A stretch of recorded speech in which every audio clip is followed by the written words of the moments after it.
अस्सलाम वालेकुम dear students, मैं हूं इकबाल ख़ान और आप देख रहे हैं इकबाल ख़ान ऑफिशियल। उम्मीद है आप खैरियत से होंगे। आज का जो मेरा टॉपिक है वो है why boys fail in the college.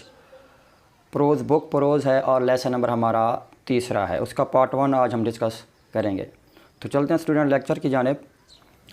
Y boys fail in the college, इस टॉपिक में हम ये डिस्कस करेंगे कि बॉयज़ जो हैं या लड़के जो हैं वो फ़ेल क्यों होते हैं।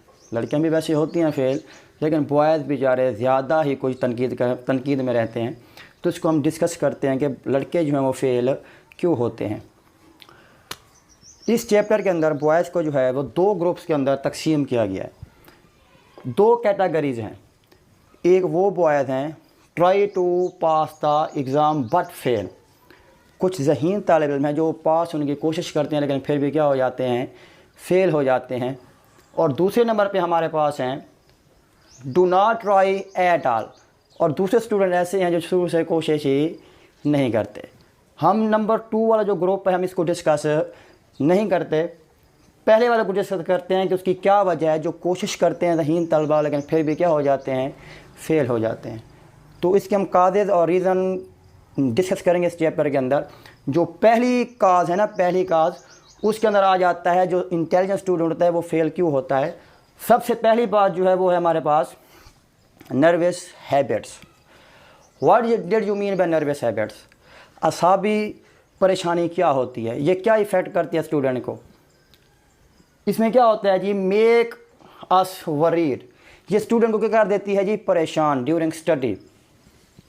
Those habits in which student feel worried and anxious during study time is called nervous habits.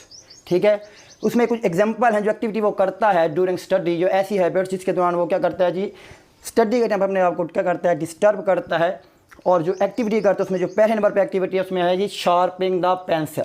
जैसे वो पढ़ने बैठता है क्या करता है जी, पेंसिल तराशना बैठ जाता है, यूज़ मोबाइल, वॉच, टीवी। तो ये सारी चीज़ें क्या कहलाती हैं, हमारी नर्वस हैबिट्स कहलाती हैं, जो कि स्टूडेंट के फेल होने की सबसे क्या बनती हैं, बड़ी वजह बनती हैं। उसके बाद है जी सजेशन है, हम इसको सही कैसे कर सकते हैं, स्टूडेंट की इस आदत को हम कैसे बदल सकते हैं। तो इसके लिए सजेशन है कि जो स्टूडेंट ख़ुद इस असाबी कमज़ोरी या असाबी परेशानी में क्या होता है जी, मुब्तला होता है, ठीक है, वो कहते हैं ख़ुद ही वो इसको क्या कर सकता है, इंडिपेंडेंटली क्या कर सकता है, इसको कंट्रोल कर सकता है। अदर्स इंडिकेट प्रॉब्लम, जो दूसरे लोग होते हैं सिर्फ उसकी निशानदेही कर सकते हैं कि आपके साथ ये प्रॉब्लम आप फेस कर रहे हैं। वरना जो स्टूडेंट्स नर्वस हैबिट्स का शिकार होते हैं सिर्फ वही क्या करते हैं, इसको हल कर सकते हैं। और स्टूडेंट को चाहना चाहिए कि रिमेन काम, वो बिल्कुल पुरसकून रहे और अपना एक प्रॉपर टाइम टेबल बनाए। उस टाइम टेबल के दौरान जो है ये ऐसी activities, sharp pencil, use mobile, watch, TV, ऐसी चीज़ें नहीं करनी चाहिए। ये ख़ुद उसी जो इस असाबी परेशानी में क्या होता है जी, मुब्तला होता है, उसी को वो ख़ुद ही हल कर सकता है, सिर्फ दूसरे क्या सिर्फ इसकी निशानदेही कर सकते हैं। और पेरेंट्स का भी ख़ास कर इसमें रोल होता है कि वो क्या करें जी, बच्चों को एक प्रॉपर टाइम के अंदर वर्क दें और क्या करें, उसका होमवर्क करवाएं और उसको गाइड करें। इस तरह क्या है जी, ये नर्वस हैबिट जो है इंटेलिजेंट स्टूडेंट्स को कवर करेगा और इस तरह क्या हो जाएगा, वो पास हो जाएगा, फेल नहीं होगा। अगर ये नर्वस हैबिट्स में मुब्तला रहता है तो फिर भी कभी भी स्टूडेंट जो पास नहीं हो सकता। सवाल आएगा what did you mean by nervous habits, तो क्या करेंगे उसमें आप, those habits in which student remain worried and anxious during study time. जो एक्टिविटी करता है वो हमारी क्या कहलाती हैं, नर्वस हैबिट्स कहलाती हैं। और सबसे अहम जो दूसरी रीज़न है स्टूडेंट्स, वो है हमारे पास पेरेंट्स एम्बिशन। जो वालिदैन क्या करते हैं जी, अपने बच्चों पर फोर्सफुली जो क्या करते हैं जी, अपनी ख्वाहिश का इजहार करने कि तुमने डॉक्टर बनना है या इंजीनियर बनना है, लेकिन स्टूडेंट की ख्वाहिश होती है कि वो शायद वो कुछ और बनना चाहता हो, पायलट बनना चाहता हो या इंजीनियर, लेकिन वालिदैन कहते हैं कि आपने क्या करना है जी, वो सब्जेक्ट चूज़ करने हैं जो कि आप MBBS करो या डॉक्टर बनो। तो ये भी एक इंटेलिजेंट स्टूडेंट को फेल करने में क्या करते हैं जी, एक अहम किरदार अदा करते हैं। उसमें क्या है जी, दूसरे नंबर पर जो सबसे बड़ी वजह है स्टूडेंट फेल होने की, वो है पेरेंट्स एम्बिशन। उसमें क्या है जी, फॉल्ट ऑफ पेरेंट्स होता है, ठीक है, और फोर्स करते हैं स्टूडेंट को चूज द सब्जेक्ट, कि वो इंतखाब करे जिनकी वो ख्वाहिश करते हैं, जिस कैटेगरी में वो उनको क्या करना चाहते हैं जी, सब्जेक्ट रखवाना चाहते हैं। शायद वो कहते हैं कि आप MBBS बने, तो वो कहते हैं कि MBBS वाले सब्जेक्ट या FSC ही करो, लेकिन स्टूडेंट का माइंड होता है कि उसने एफएससी नहीं करनी, इंजीनियरिंग करनी है, आईसीएस करना है। तो ये चीज़ें भी क्या करती हैं, पेरेंट्स की जो मिस्टेकन एम्बिशन होती है वो भी क्या करती है कि इंटेलिजेंट स्टूडेंट को क्या करती है जी, फेल करती है। जब वो सब्जेक्ट स्टूडेंट वो चूज़ कर लेता है, क्या करता है, जो पूरा साल उसके अंदर क्या रहता है, no interest, they have no interest in those subjects, no test, कुछ भी नहीं रखते, वो उसमें इंटरेस्ट नहीं लेते, और क्या हो जाता है, वो स्टूडेंट क्या होता है, आखिरकार इंटेलिजेंट स्टूडेंट क्या हो जाता है, फेल हो जाता है, जो सबसे बड़ी बात है। अच्छा, इसके अंदर राइटर कहता है कि स्टूडेंट क्या समझने लग जाता है अपने वालिदैन को वार्म एनिमीज़। वो कहते हैं ये हमारे सबसे बड़े दुश्मन हमारे पेरेंट्स हैं, जो हमें क्या करते हैं, फोर्सफुली क्या करते हैं, ये सब्जेक्ट को क्या करवाते हैं, चूज़ करवाते हैं। इसलिए वो स्टूडेंट कहते हैं कि हमारे वालिदैन क्या है, हमारे लिए वार्म एनिमीज़ हैं जो हमें फोर्स करते हैं। तो ऐसी कौन सी सजेशन है हमें, अगर पेरेंट्स जो है वो फोर्स ना करें, और सजेशन हमें कैसी देनी चाहिए कि ताकि बच्चा फेल ना हो।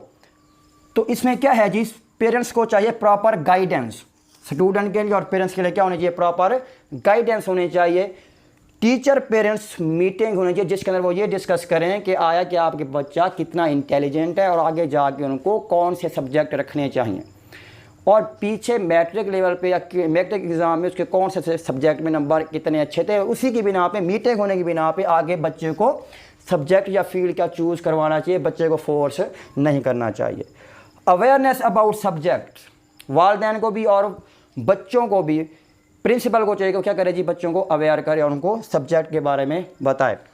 और चौथी बात है, पेरेंट्स जो है ना उनको फोर्स नहीं करना चाहिए, बल्कि जो कैटेगरी बच्चा चूज़ कर रहा हो उसके अंदर क्या करनी चाहिए, वालिदैन को सपोर्ट करनी चाहिए, बच्चे को सपोर्ट के साथ साथ उसका कॉन्फिडेंस बढ़ाना चाहिए, उसका साथ देना चाहिए, ना कि सब्जेक्ट के मामले में उसको फोर्स करें कि तुमने, अगर बच्चा इंजीनियर बनना चाहता है, इंजीनियरिंग करना चाहता है, उसको वही सब्जेक्ट रखने दिए जाएँ ताकि वो अपनी मेहनत से आगे जाए, ना कि उसको फोर्स किया जाए। तो दूसरे नंबर पे जो मेन रीज़न है स्टूडेंट के फेल होने की, वो है पेरेंट्स मिस्टेकन एम्बिशन, जिसकी वजह क्या हो जाता है, बच्चे सब्जेक्ट में इंटरेस्ट नहीं लेते और क्या हो जाते हैं, फेल हो जाते हैं।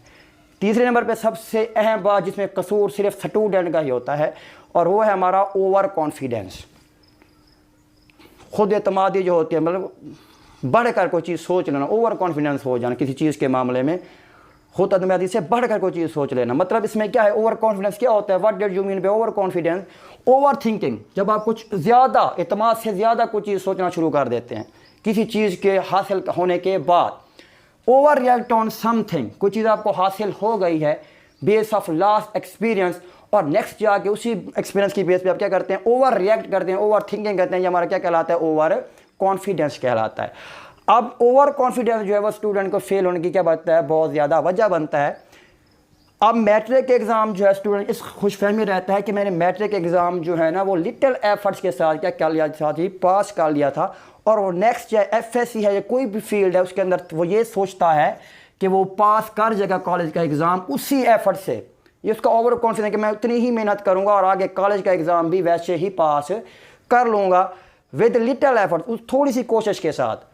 ये उसका ओवर कॉन्फिडेंस है कि मैट्रिक एग्ज़ाम उसने आखिरी 2 माह में तैयारी की और पास कर लिया, अच्छे नंबर आ गए।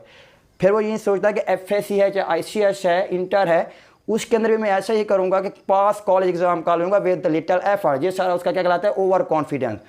और क्या होता है जी आगे उसके लिए मसला क्या होता है, प्रॉब्लम क्या होती है, कोर्स ऑफ स्टडी जो होता है, कोर्स ऑफ कंटेंट जो होता है वो सारा क्या होता है, डिफरेंट होता है, जिसकी वजह से वो प्रॉपर टाइम नहीं दे पाता और क्या हो जाता है, वो फेल हो जाता है। और सबसे बड़ी वजह क्या है स्टूडेंट के फेल होने की, ओवर कॉन्फिडेंस से। हमें किसी चीज़ के बारे में ओवर कॉन्फिडेंस नहीं होना चाहिए। क्या है ये, खुद से ज़्यादा किसी चीज़ पर भरोसा कर लेना, सोच लेना, ये क्या बनती है, फेल होने की क्या बनती है, वजह बनती है डियर स्टूडेंट्स।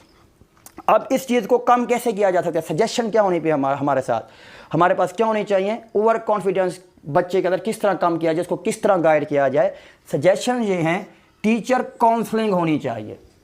टीचर को चाहिए कि वो स्टूडेंट की क्या करे जी, काउंसलिंग करे, उसको बताए, क्या बताना चाहिए कि जो स्टडी प्लान है मैट्रिक के निस्बत स्टडी का कंटेंट जो है, कोर्स ऑफ स्टडी जो है वो फर्स्ट ईयर या इंटर का जो है, कॉलेज का है, वो थोड़ा क्या होता है जी, मैट्रिक लेवल से थोड़ा डिफरेंट होता है। ठीक है, टीचिंग काउंसलिंग होनी चाहिए, स्टडी मैटर स्टडी प्लान के ऊपर डिस्कस होना चाहिए।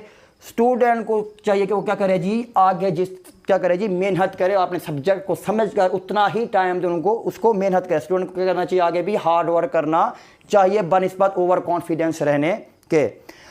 अब क्या है, जब ऐसे स्टूडेंट फेल होते हैं जो बहुत ज़्यादा ज़हीन होते हैं, ओवर कॉन्फिडेंस की वजह से, पेरेंट्स एम्बिशन की वजह से, या आप कह सकते हैं कि नर्वस हैबिट्स की वजह से, वो कहते हैं ये क्या होती है, पिटिएबल कंडीशन होती है। What do you mean bye pitiable failure?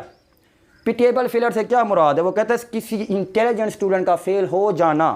Pitiable condition होती है ब्रिलियंट स्टूडेंट क्या हो जाता है, फेल इन द कॉलेज हो जाए due to these reasons, these causes, confidence, nervous habit, parents ambition. तो वो क्या कहलाते हैं, हमारी पिटिएबल फेलियर कहलाता है कि एक अच्छे स्टूडेंट का फेल हो जाना क्या कहलाता है, हमारा पिटिएबल कंडीशन कहलाता है।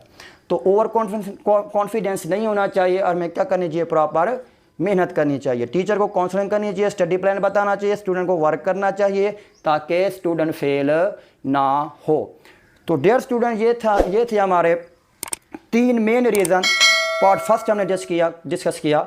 तो मज़ीद 3 ऑलमोस्ट 3 और 4 जो हैं वो मज़ीद रीज़न है, उसको हम सेकंड पार्ट में डिस्कस करेंगे। तो अब तक इतना ही। तो मज़ीद मेरे लेक्चर देखने के लिए मेरे चैनल को क्या करें जी, सब्सक्राइब करें। तो मिलते हैं अगले लेक्चर तक, तब तक अल्लाह हाफिज़।